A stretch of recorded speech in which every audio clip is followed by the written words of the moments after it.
पहुंचा जाए पासे गौतम के और जाके बोला अरहत से मैं तो लेने आयो राजी लेने गौतम से।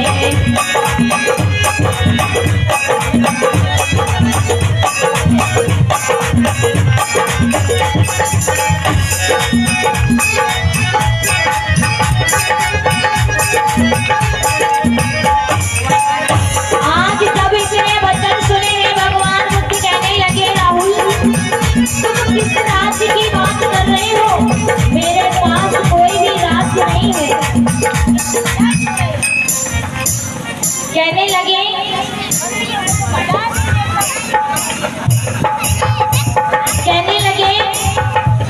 कि राहुल मेरे पास कोई राज्य नहीं है, मैं तुमको क्या राज्य दे दूं?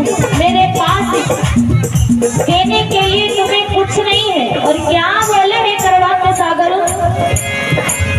गौतम ने तब वचन उतारा, गौतम ने तब वचन उतारा, पिता पुत्र ना कोई हमारा, पिता पुत्र ना कोई हमारा, जो तेरी इच्छा है ले आयो राज लेने गौतम से।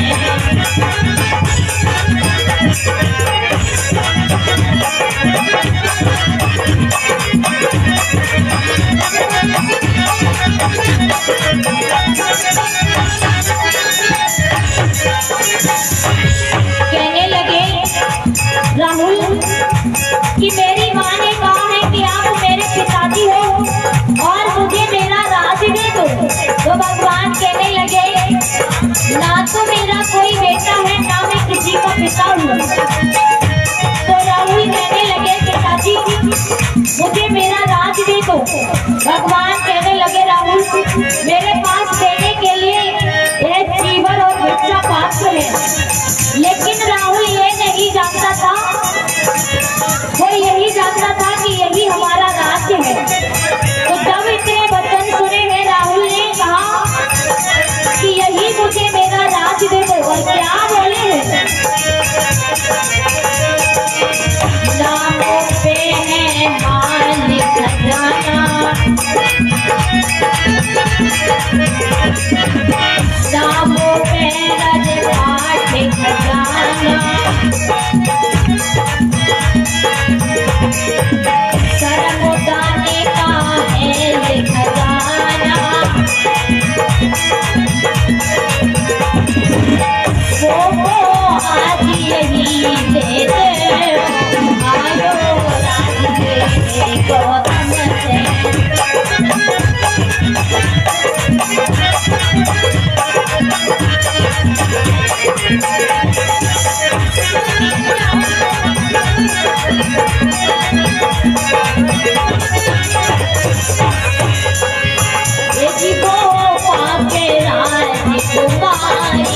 आयो राज लेने गौतम से।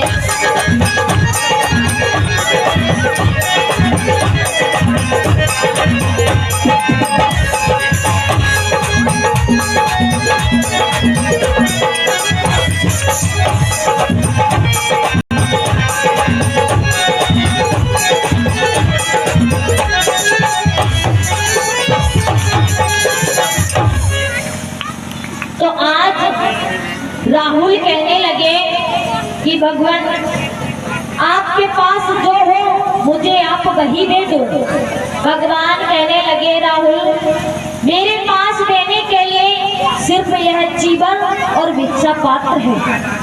अगर तुम्हारी इच्छा हो तो मैं यही दे सकता हूँ। वो छोटा सा राहुल ये नहीं जानता था कि राज होता क्या है। तो आज राहुल बार बार कहते हैं कि आप मुझे मेरा राज दे दो। राहुल समय भगवान बुद्ध ने राहुल को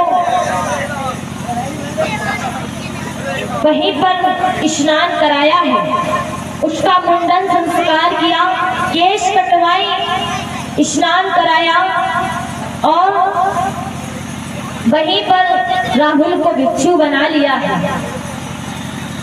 जब राहुल भिक्षु बन जाते हैं, जब इतनी खबर कपिल वस्तु में यशोधरा को पता चलती है कि इतनी देर हो गई, हमारा बेटा अभी लौट करके नहीं आया है, पता नहीं कहां पे रुक गया है, वापस नहीं आया, तो एक सेवक को भेजती है यशोधरा। तो देखा है कि राहुल भिक्षु बने बैठे हैं। जब देखा राहुल भिक्षु बन गए हैं, पूरी कपिलवस्तु के राजमहलों में शोर होने लगा, कहने लगा आज कपिलवस्तु में